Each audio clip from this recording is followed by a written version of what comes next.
Hello नमस्कार। एक लंबे अंतराल के बाद में आप सबका फिर से स्वागत है।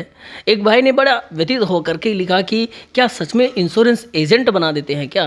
तो मैंने सोचा चलो इस पे बात किया जाए। क्या होता है कई बार आप लोग जैसे कमेंट सेक्शन में या टेलीग्राम ग्रुप में जब ऐसे आपस में बातें करते हैं तो उससे कुछ लोग परेशान हो जाते हैं। उनको लगता है कि क्या सच में एकदम इंश्योरेंस एजेंट बना देंगे, और अगर बना देंगे तो उसके पीछे की कहानी क्या है और क्यों ऐसा होता है।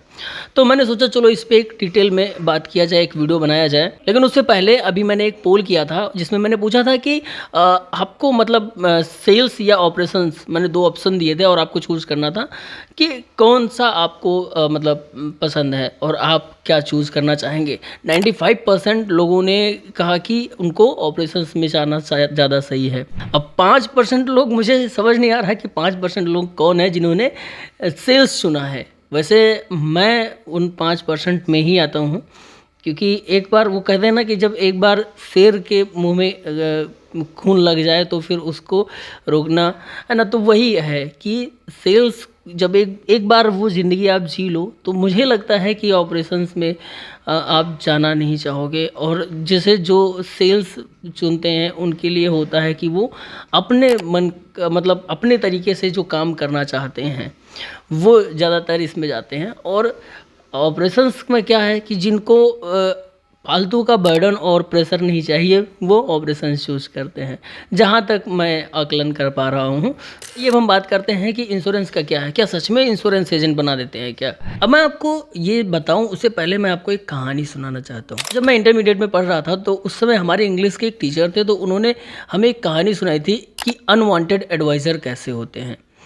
उन्होंने बताया कि एक हलवाई की दुकान थी, तो उसने अपनी दुकान के सामने एक बोर्ड लगाया और उस पे लिखा कि यहाँ पर ताज़ी मिठाइयाँ मिलती हैं। तो पहला अनवांटेड एडवाइज़र आया उस हलवाई के पास और उसने कहा कि सेठ जी, आपने दुकान बहुत अच्छी खोली है, आपने बोर्ड बहुत अच्छा लगाया है, बोर्ड पे कलर जो है वो भी बहुत बढ़िया है, पर उसमें जो आपने लिखा है ना वो थोड़ा सा मतलब मुझे लगता है थोड़ा विचित्र है कि आपने लिखा है कि यहाँ पर ताज़ी मिठाइयाँ मिलती हैं। उसने कहा कि जब आपकी दुकान यहाँ है, मिठाइयाँ यहाँ हैं, आप यहीं हैं, तो यहीं पर बिकेंगी ना, बाहर थोड़ी बिकेंगी। तो आपने जो लिखा है कि यहाँ पर ताज़ी मिठाइयाँ मिलती हैं, इसको हटा के सिर्फ इतना लिखिए कि ताज़ी मिठाइयाँ मिलती हैं। तो हलवाई ने वैसा ही किया। उसने वहाँ से उसमें से यहाँ पर हटा के सिर्फ लिखा ताज़ी मिठाइयाँ मिलती हैं। कुछ दिन बीता, एक अन्य व्यक्ति आया और उसने कहा कि सेठ जी, मतलब बहुत ज़बरदस्त आपने दुकान बनाया है, मिठाइयाँ भी अच्छी दिख रही हैं और स्वादिष्ट लग रही हैं देखने में, लेकिन आपने जो बोर्ड पे लिखा है ये थोड़ा सा मतलब अलग लग रहा है। आपने लिखा है कि ताज़ी मिठाइयाँ मिलती हैं, तो इसका मतलब ग्राहक ये सोचेगा कि आप उसको भ्रमित कर रहे हैं ये लिखकर कि ताज़ी मिठाइयाँ मिलती हैं। भाई, आपकी मिठाइयाँ हैं तो बासी थोड़ी आप बेचेंगे, आप ताज़ी ही बेचेंगे। अगर आप ताज़ी कह रहे हैं इसका मतलब है कि आप झूठ बोल रहे हैं। ये सोच सकता है कोई कि आप झूठ बोल करके उसको बेच रहे हैं। आप सिर्फ इतना लिखिए कि मिठाइयाँ मिलती हैं, ताज़ी तो हैं ही आपकी मिठाइयाँ। तो उसने कहा ठीक है, ये भी सही लग रहा है। तो उसने बोर्ड से हटवा दिया, फिर वहाँ लिखवाया मिठाइयाँ मिलती हैं। कुछ दिन बीता, एक तीसरा व्यक्ति आया और उसने कहा कि सेठ जी, आपने मतलब सब कुछ बहुत बढ़िया है, लेकिन आपने जो बोर्ड पे लिखा है कि मिठाइयाँ मिलती हैं ये थोड़ा सा विचित्र है। विचित्र इस संदर्भ में है कि आपने लिखा है कि मिठाइयाँ मिलती हैं। अब भाई देखो, आपने दुकान मिठाइयों की खोली है, आप बैठे मिठाइयों के सामने हो, तो क्या यहाँ कपड़े थोड़ी बेचोगे, मिठाइयाँ ही बेचोगे। तो ये लिखने की क्या ज़रूरत है कि मिठाइयाँ मिलती हैं। हर किसी को दिख रहा है कि आप कुछ बेच रहे हो और वो मिठाइयाँ हैं, तो जाहिर सी बात है वही मिलेंगी। तो आप यहाँ पर सिर्फ लिखिए मिलती हैं, मिठाइयाँ हटवा दीजिए। और हलवाई ने वैसा ही किया, लिखवा दिया मिलती हैं, मिठाइयाँ हटा दिया। एक चौथा व्यक्ति आया, उसने कहा कि आपका सब कुछ सही लग रहा है, लेकिन ये बोर्ड पे जो मिलती हैं लग रहा है, उससे अच्छा है कि आप कुछ मत लिखवाइए। ये मिलती हैं थोड़ा सा मतलब कुछ संदर्भ इसका अर्थ नहीं निकल रहा है। तो हलवाई ने वैसा ही किया और वो भी हटा दिया। अभी उसने पूछा कि हलवाई ने पूछा अब क्या करें, तो उसने कहा कुछ मत करो, बोर्ड को सादा रहने दो, ज़्यादा सुंदर लग रहा है। तो अभी हलवाई की दुकान, हलवाई और उसका सादा बोर्ड। कुछ दिन ऐसे ही चला।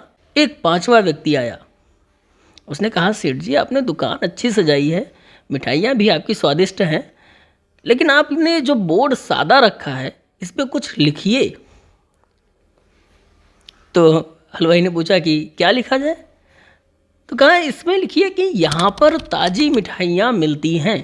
तो मेरे कहने का अर्थ ये है कि जो आप कर रहे हो, अगर आप हर किसी की सुनने जाओगे तो आप हमेशा हर रोज़ आपको लगेगा कि आप जो कर रहे हो वो गलत है। तो आप अपनी ज़रूरत के हिसाब से अगर कोई फ़ैसला ले रहे हो या कुछ कर रहे हो तो ज़रूर है, मतलब ज़रूरी है कि आप हर किसी की बातों पर ध्यान ना दें, आप कुछ चीज़ें खुद से विचार करके करें।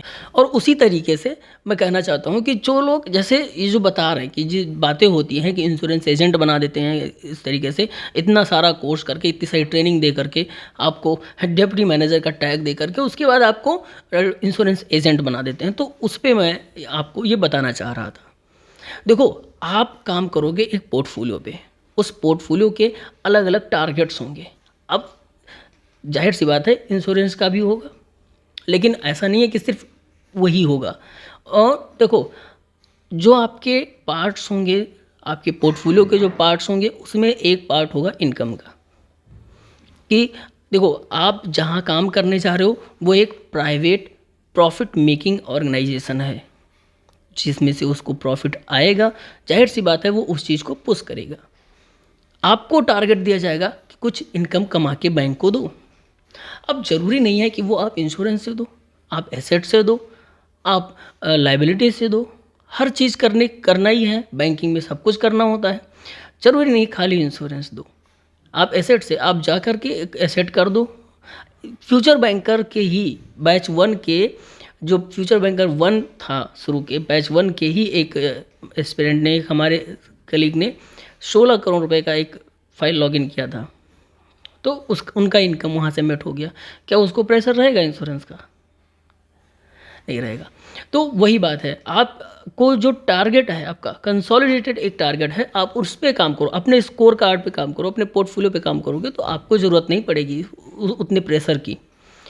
और बाकी एक मतलब अगर आपको कुछ चीज़ें अचीव करने का एक सही तरीका तो है ही, और हर किसी को ज़रूरत होता है, हर कोई आपका, जैसे आप देखेंगे तो जो हम लोग देखेंगे अपने यहाँ पे तो तमाम सारे पोस्ट होते हैं, मैनेजर हैं, असिस्टेंट मैनेजर हैं, क्लर्क हैं, लेकिन जब हम बाहर के फॉरेन की बैंकिंग देखते हैं तो वहाँ पे एक ही पोस्ट होता है, वो है इन्वेस्टमेंट बैंकर।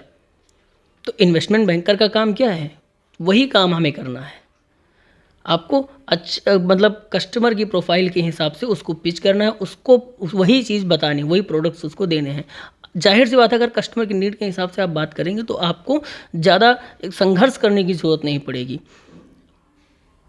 और एक बार जब आप ऐसा सीख जाएंगे तो आपको ये नहीं लगेगा कि आपको इंश्योरेंस एजेंट बना दिया जाता है। नहीं तो लोग एक सिंपल सी मतलब बहुत छोटा प्रोडक्ट माना जाता है बैंकिंग में, आरडी, और लोग वही करने के लिए मतलब लिए डायरी दौड़े रहते हैं। So that's it for this video. I hope कि आपको वीडियो पसंद आई होगी। पसंद आया है तो लाइक करिए, चैनल पर नए हैं तो चैनल पर सब्सक्राइब करिए। मैं कोशिश करूंगा कि अब मैं कंटिन्यू रखूं, मतलब रेगुलर वीडियोस में लाता रहूं। आप लोग क्या देखना चाहते हैं, आप हमें थोड़े टॉपिक वगैरह देते रहिए, कमेंट में नीचे लिखते रहिए। चैनल को सब्सक्राइब कर लीजिए नहीं किया है तो, और लाइक वाइक करिए, और लोगों से सब्सक्राइब करवाइए। मैं मिलूंगा नेक्स्ट वीडियो में। टिल देन खुश रहिए, मस्त रहिए, तंदुरुस्त रहिए। बाय।